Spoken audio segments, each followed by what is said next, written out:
Florida A&M University's interim president, Dr. Timothy Beard, sent a form letter to senior staff asking all of them to resign at the end of business on Tuesday, August 13th.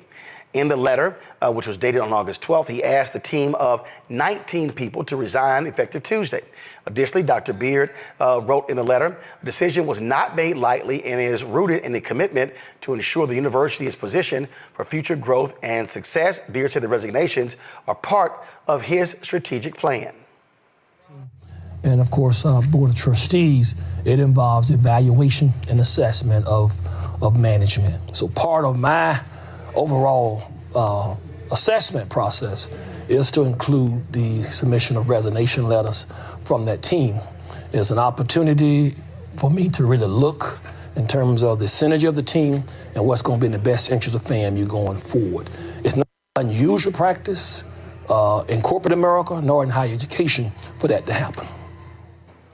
Beard has accepted 4 letters of resignation. Those include the AD Athletic Director, Tiffani-Dawn, Sykes, Communications Director, Keith Miles, Vice President of Legal Affairs, General Counsel, Denise Wallace, and Director of Government Relations, Danielle McBeth. Now, all of this, of course, stems from the debacle at Florida A&M over this $200+ million donation that was a farce from a so-called hemp farmer in Texas. Florida A&M was absolutely embarrassed by this.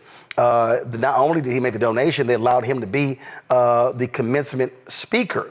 What ended up happening here was that the head of their development team, who's also the head of the business school, stepped down, but that wasn't enough. And so eventually Florida A&M President Larry Robinson resigned, which led to Beard being appointed, and then, of course, him making these decisions. Now, he's an interim leader here.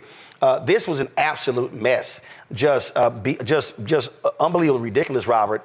And a lot of people are complaining. They're saying, oh, my God, I mean, you're getting rid of all these people. School starts in 2 weeks.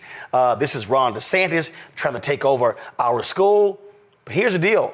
Larry Robinson and his team totally screwed up. They embarrassed the university over this donation debacle where anybody with a brain could have seen there were massive red flags. They ignored all of those. And so this is leadership saying, if all of y'all folks were involved in this and you knew, you got to go. Yeah, it's called cleaning house. That's what happens. And if something is terminal, if something is so big and so much of a screw up that it endangers the actual survival of the institution, as this one did, and provides this level of just ill repute upon the name of the school, you have to take drastic measures. This is a drastic measure. But at the end of the day, it needs to take place to restore confidence, not just in the students, but in the alumni and the donors and the community that they need to know that the leadership has changed and something like that can never happen again. And I think this is a real lesson, not just for other HBCUs, but for black folks in business too. If somebody comes just showing up talking about a whole lot of money, you better have a whole lot of questions involved also. There is no such thing as magic in this world. If something happens, there are going to be strings attached. You need to work out all those before you make any sort of announcement or any sort of plans. Don't get excited because you see a lot of zeros on the check. You have to make sure you're doing your due diligence, and unfortunately, heads had to roll, and that's what we're seeing taking place. Well, Jelana, you got this dude, Gregory Jerami, showing up with a $237 million gift stock transfer. I mean, literally, you listen to this story in 2 minutes, you can say, this don't sound right. And they went forward and admitted that there were red flags, and they proceeded anyway to allow him to speak at commencement. I mean, at the end of the day, if you're complaining by saying, well, Ron DeSantis is what he's doing, no, you got to blame the folks who allowed your university to be embarrassed internationally. And if the buck doesn't stop with the board, who does the buck stop with? And well, first of all, the board can replace the president, but the board in this case, and I talked to board members, the board could not change senior leadership. So only the president could. And here's the deal. Robinson wouldn't do it. Only one person stepped down. And so if Robinson had told some folks they got to go, it should have happened, but he didn't. They bounced him. Interim comes in. He's like, all right, y'all got to get out. Right. But again, if it doesn't stop at the top of leadership, where is it going to stop? And with the attacks on HBCUs, with the underfunding of HBCUs, we really have to make sure that we are doing the best, right? We've got to be 4 times better. I remember when I was growing up, my mother told me that I have to be more qualified, and we have to do that. And they didn't do, as you said, Roland, they didn't do due diligence. They had this guy be the commencement speaker. They didn't check up on anything. It was smoke and mirrors. And FAMU is a historic school. People know of FAMU in Florida, and they needed to do something.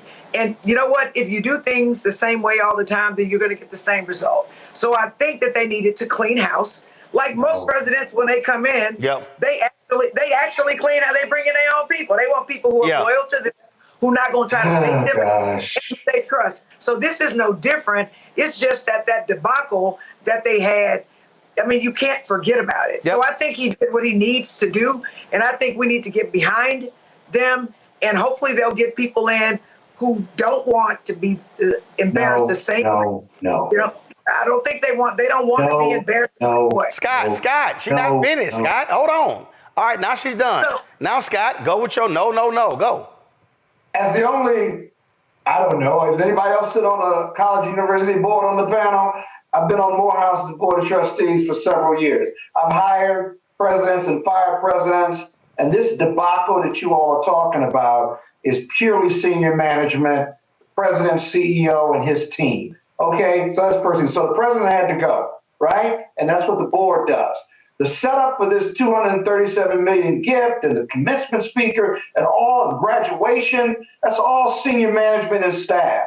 The board historically doesn't have a whole lot to do with that. We provide oversight and policy. We don't hire and fire anybody except the president, and the president hires and fires his senior management and so forth and so on. Secondly, when you get an interim president or a new president, you don't terminate all 19 people in one lump sum. It may make you feel good, but who's going to run the university? Who's going to have the institutional knowledge while you figure out who you want your team to be? You can still get rid of all of them. You just do it strategically, and you do it once you line up the team you trust, and then you replace them. They're all at-will employees. And by the way, if they do have a contract, some of the senior people may have a contract, right?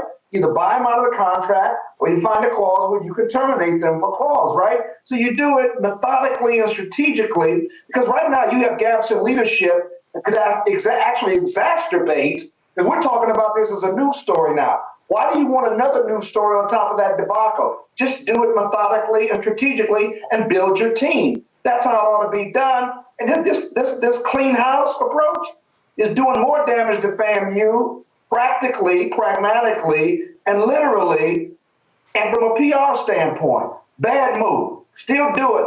Just do it a different way. But how do you know that it's not methodical and strategic? You don't know that. That's what the report says. The report says he asked for resignations from all 19 in one fell swoop. I'm just going by what the report says. And how do you know he hasn't picked his people already? You just don't know that.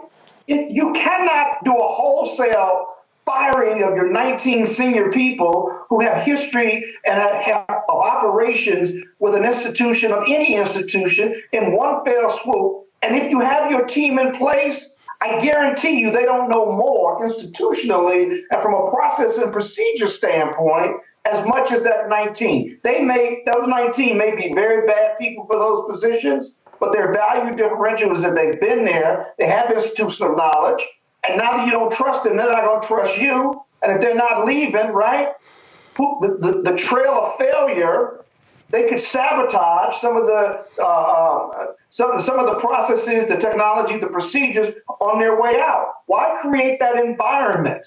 You don't need that environment. You do it strategically. When you talk about blackness and what happens in black culture, we're about covering these things that matter to us, speaking to our issues and concerns. This is a genuine people-powered movement. There's a lot of stuff that we're not getting. You get it, and you spread the word. We wish to plead our own cause, to long have others spoken for us. We cannot tell our own story if we can't pay for it. This is about covering us. Invest in black-owned media. Your dollars matter. We don't have to keep asking them to cover our stuff. So please support us in what we do, folks. We want to hit 2,000 people, $50 this month, raise $100,000. We're behind $100,000, so we want to hit that. Y'all money makes this possible. Check some money orders. Go to P.O. Box 57196, Washington, D.C. 20037-0196. The Cash App is $RM Unfiltered. PayPal is R Martin Unfiltered. Venmo is RM Unfiltered. Zelle is Roland at RolandSMartin.com.